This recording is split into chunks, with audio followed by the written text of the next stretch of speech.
Guys, it's LEGO Hobo 910 here with another LEGO video. In this video, I'm reviewing set number 75233, the LEGO Star Wars Droid Gunship. So let's get right into the review.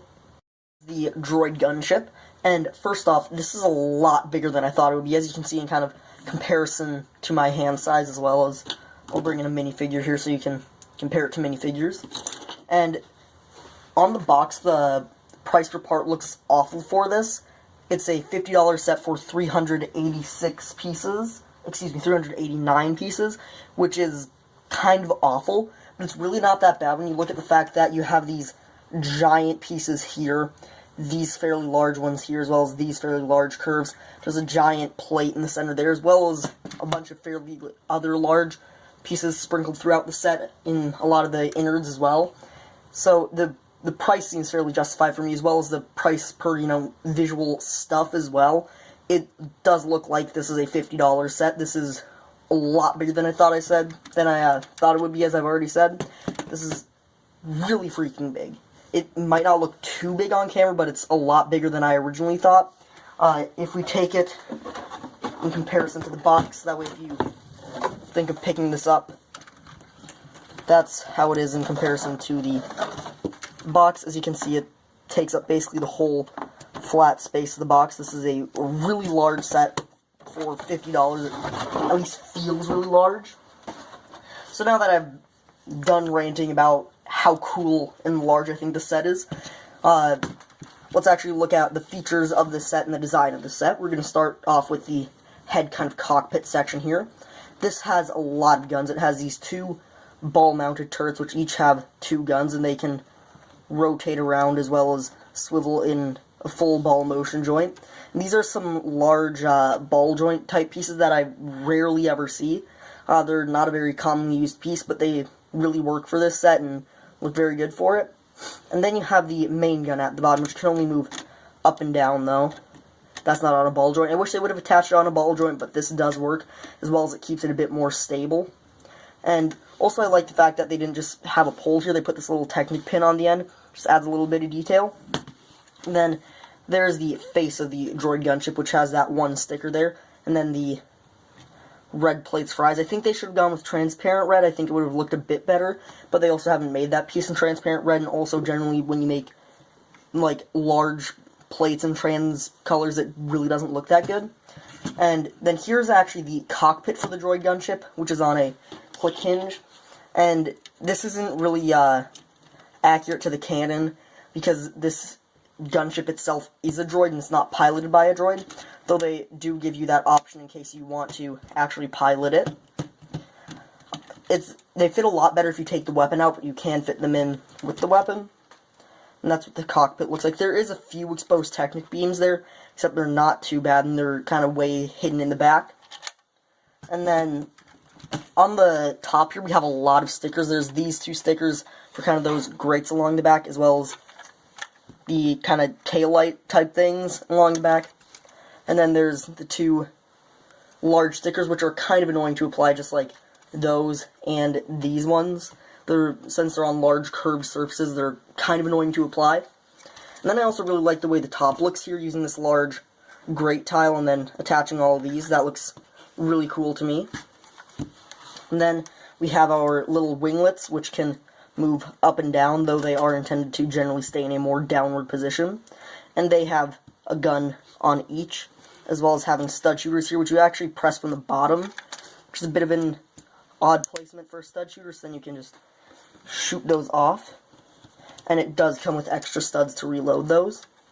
And then I haven't really been showing you the bottom, and that's because that's where the main feature is, and I didn't want to really spoil it. It has 8 rockets, and they're propelled by these. I'm just going to kind of shoot it upside down to show you. They're like hard to press, but they're meant to be more so like flick fire missiles. And as you can see, it shoots off 2 per press. They are connected. And so then you can have an absolute rocket barrage. And like I said before, it comes with 8 of these, which I'll just let rolling around the studio here. And those are really freaking cool. And then there is kind of a small feature on the bottom here. First of all, I'm just going to take a moment to appreciate the fact that the bottom of this doesn't look like garbage. Normally the bottoms of things have all sorts of wonky colors and generally don't look too good. This keeps the consistent color scheme of the dark and light grays as well as the dark blues, with only a little bit of green showing on each side, though you really have to peek to look into it. There's actually a giant green plate there, and when I was building it I was worried that it wasn't going to get covered too well, but it did. And also they even blend this section fairly well as they can with that funky angle. And then there's one little thing which I'm not really sure what it's meant to be. These two, which are hooked on with clips. They might have just had them hook on with clips just to get them in that position. But also, these move to reveal kind of this big empty area where you can see out the top. And you can use that as like a cargo area, though the set doesn't come with any cargo.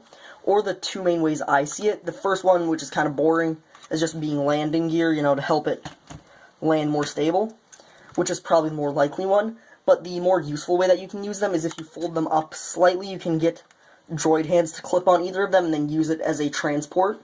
Or you can fold them up fully and kind of slip the droid's legs in there and then close it down on them and hold them in there, once again as a way to transport the droids.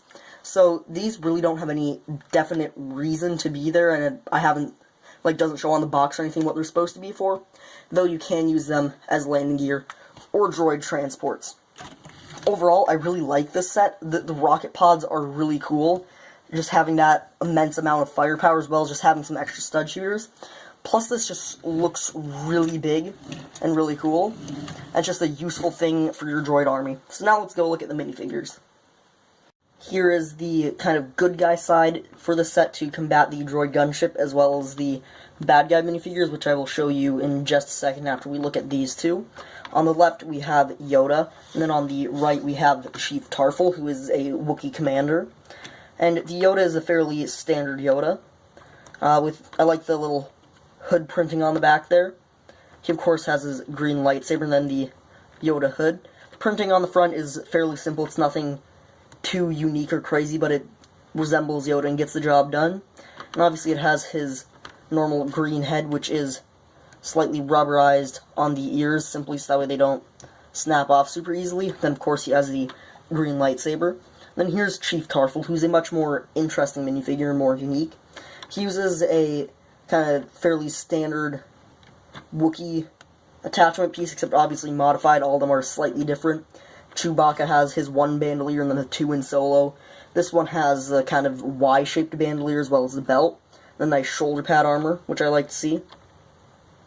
Then also, I think the braids down the back of him are pretty cool, with the silver printing.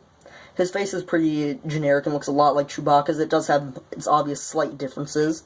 And then he does have some leg printing there for the fur, as well as having a musket for his gun to kind of resemble their more natural wooden type guns instead of just generic blasters. And then his torso just has no printing, as it's going to be covered by this all the time. And then neither of them have alternate faces, obviously, as they just have large molded heads. So that's it for these two. Let's move on to the other two minifigures. Here are the two battle droids that come in the set, and they are, quote, Kashyyyk troopers.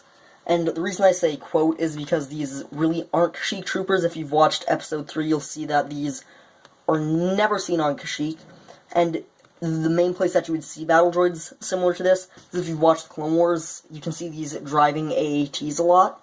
Though I can see why they would kind of be branded and called Kashyyyk troopers, as they have, you know, an olive green torso and the olive and dark green face printing, which, you know, would fit well in Kashyyyk, which is a jungle planet. So I can see why you'd call them that, even though they really aren't.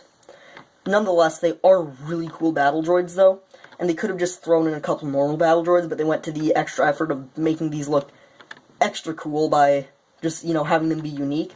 And one little thing that I don't think most people have noticed is that their guns are gunmetal gray instead of just being the generic black blasters. They made them gunmetal gray, which is just another little bit of uniqueness, as not many minifigures have gunmetal gray guns. The only ones that pop into my mind immediately are Cassian and or from Rogue One, and I'm pretty sure there's a couple others that I just can't remember.